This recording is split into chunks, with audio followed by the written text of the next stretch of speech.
Okay, well, we say with Aylesbury because we have a deputation request on items 9, 10 and 11 on the agenda. A deputation from some of the Aylesbury estate residents in respect to those items, to their homes. And so we've got Anthony, Comber Badu, Tony Nart, Judy Boss, Theo, Carlos, Prudence and David. So if you want to come forward.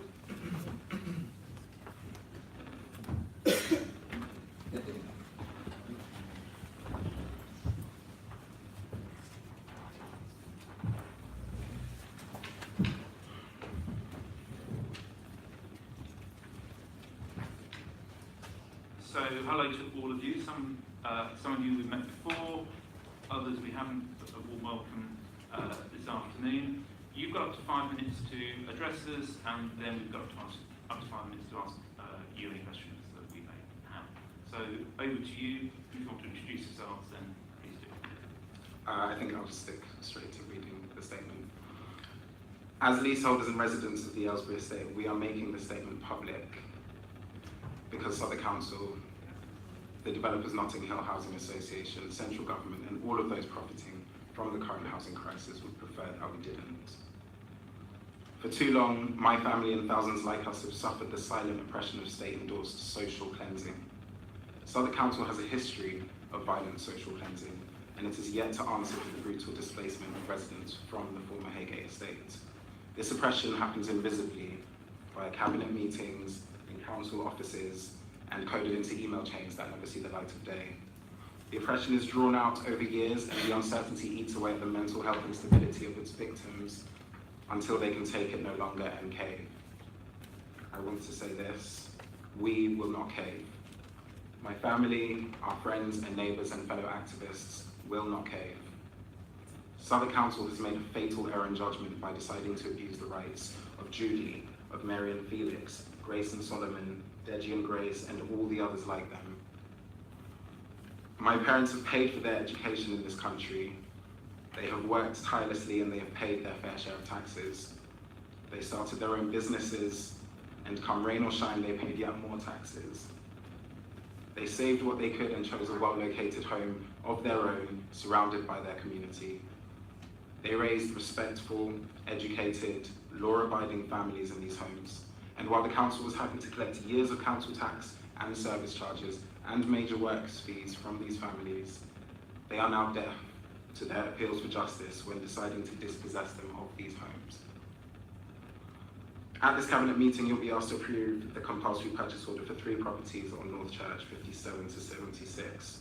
You're also asked to approve 2 land allocations, one for plot 18 and one for the first development plot 1B/1C, to enable construction to begin unhindered by complaints by neighbours.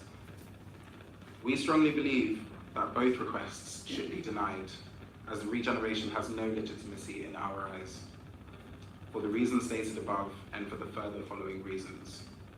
The outcome for this CPO, First Development Site 1B/1C, is not yet known.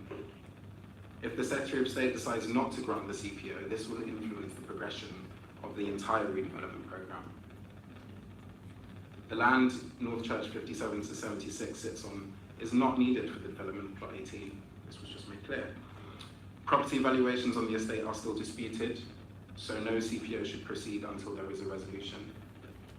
The construction of the planned homes and facilities on plot 18 will create serious daylight and sunlight limitations to Taplow and Wendover, as stated on the plot 18 planning application paragraphs 111 to 119, 16/AP/2800.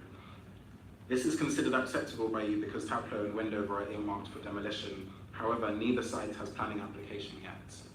Given the lengthy delays to the whole scheme, it's likely that the residents of these 2 buildings will be severely deprived of sunlight and daylight for years to come. We also note that in relation to the relocation of the approved premises facility in Ellison House, the Aylesbury Area Action Plan does not contain the relocation of Ellison House within it, nor does the September 2014 Master Plan for the Aylesbury estate.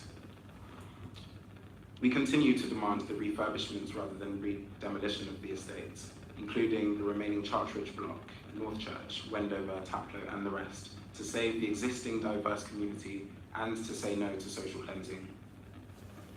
If Southwark disagrees with the labelling of this regeneration as social and ethnic cleansing, then they should convincingly respond to the charge. In 2016, the Secretary of State for Housing, Communities and Local Governments, Ajit Javid, levelled very serious charges against Southwark Council, citing a disproportionate impact on black and minority ethnic groups who will be forced out despite making 67% of the estate. Southwark has yet to address these concerns, and until it does, there are serious question marks over the Council's attitude towards dealing with its BAME communities, question marks that we will make sure they answer at the ballot box.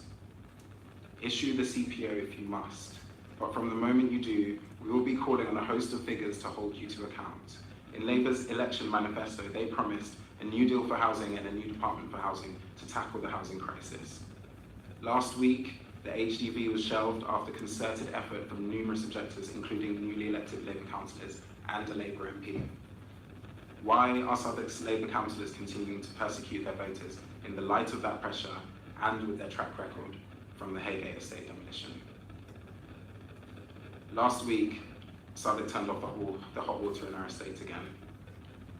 Urgent repairs cites the letter. The hot water disruption was supposed to last for 48 hours, but I had a cold shower again this morning.